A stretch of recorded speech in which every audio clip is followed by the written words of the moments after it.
तो सुग्रीव नाम का दूत जब मारा गया तो शुंभ और निशुंभ ने धूम्रलोचन नाम के सेनापति को भेजा और क्या कहकर भेजा, हे धूम्रलोचन तुम जाओ और सबसे पहले उससे आग्रह करना, फिर अगर नहीं माने तो केस पकड़ करके और घसीटते हुए लेकर आना, केस पकड़कर घसीटते हुए लेकर आना। लाखों लाख चतुरंगणी सेना के साथ, चतुरंगणी मतलब समझते हैं जिस सेना का 4 अंग है, हाथी, घोड़ा, रथ और पैदल, इस प्रकार चतुरंगणी सेना को लेकर के और धूम्रलोचन पहुंचता है मां जगदंबा के सामने प्रस्ताव रखने।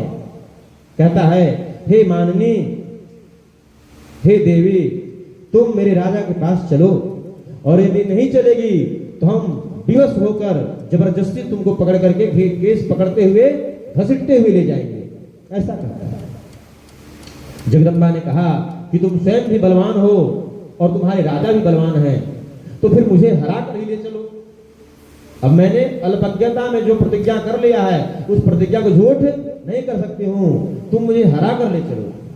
यह बात सुन करके और धूम्रलोचन ने भगवती से युद्ध का आह्वान कर दिया और कुछ ही समय में धूम्रलोचन की सारी सेना बिखर गई और स्वयं धूम्रलोचन का भी वध जगदंबा ने हुंकार मात्र से कर दिया महाराज। अब जब धूम्रलोचन का वध हो गया, सेना भागे शुंभ निशुंभ के पास, महाराज धूम्रलोचन मारा गया।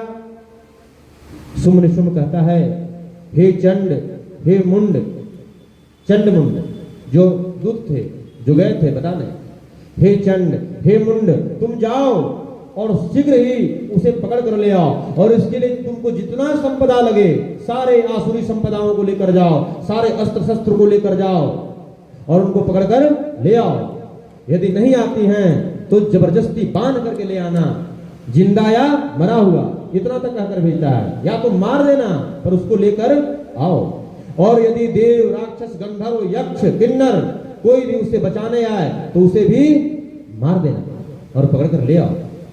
चंडमुंड जाते हैं और चारों तरफ से माता को घेर लेते हैं और बड़े बड़े आयुधों से माता को पकड़ने का, बंदी बनाने का उपयोग करने लगते हैं कि किस प्रकार बंदी बना करके बांध करके ले जाएं। अब तो भयंकर युद्ध हुआ।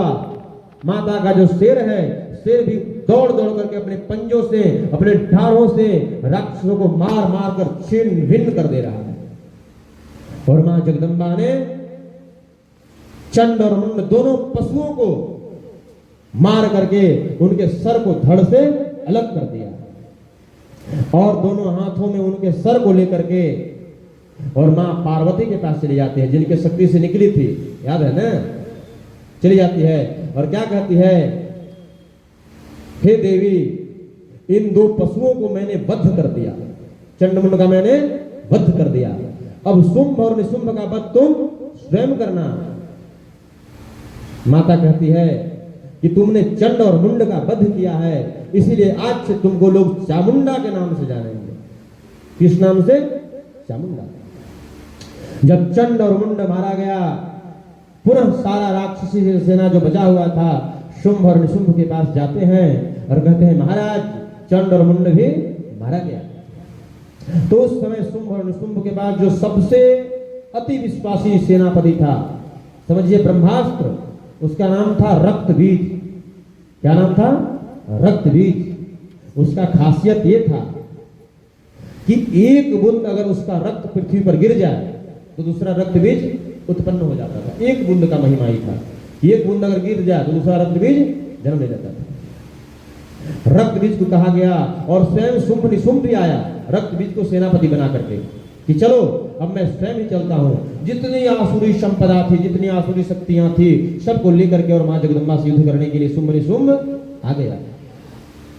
अब तो भयंकर युद्ध छिड़ गया और रक्तबीज जानबूझकर सभी शक्तियों के साथ लड़ाई कर रहा है। अब माता ने अपने आह्वान द्वारा और भी शक्तियों को बुलाई। माता की जितनी शक्तियां थी, जितनी शाखाएं थी, कौन कौन? ब्रह्माणी, रुद्राणी, इंद्राणी, जितनी शक्तियां थी, सब लोग। ब्रह्माणी आ रही हैं तो कमंडल को धारण करके आ रही हैं, रुद्राणी आ रही तो वृषभ पर सवार होकर के और त्रिशूल को धारण करके आ रही हैं, अब जब कमला रानी आ रही, नारायणी शक्ति जो आ रही है, वो हाथ में चक्र धारण करके और गरुड़ पर आरूढ़ होकर आ रही है। इंद्राणी जो शक्ति है उमा का, वो हाथ में वज्र लेकर के और ऐरावत पर सवार होकर आ रही है। इस प्रकार सब शक्तियां आकर के और माता के सामने उस दुष्ट रक्त बीज से युद्ध करने लगे। तो रक्त बीज मारता किसी ने को नहीं था, मार खाता था। रक्त बीज मारता नहीं था, मार खाता था। और मार खाने से जो उनका रक्त गिरता था, उससे अनेकों अनेक रक्त बीज उत्पन्न हो गए। पूरे जगत रक्त बीज से व्याप्त हो गया, क्योंकि नियम वही था। पूरा जगत क्या हो गया? रक्त बीज से व्याप्त हो गया। तब माता ने काली का आह्वान किया। तो जो बैठी हुई थी, उनका शरीर उसी समय क्रोध से काला पड़ गया। शरीर में सिर्फ हड्डियां दिखाई दे रही हैं, जिह्वा लाल, नेत्र लाल, और इस प्रकार विकराल नेत्र करके काली एक हाथ से राक्षसों को काटती थी और दूसरे हाथ से खप्पड़ में छान करके उनकी रक्त का पान करती थी। और देखते ही देखते समस्त पृथ्वी को रक्त बीज से हीन कर दिया, समस्त पृथ्वी को। और इस प्रकार रक्त बीज मारा गया। बोलिए काली माता की जय, जगत जननी जगदम्बा माता की।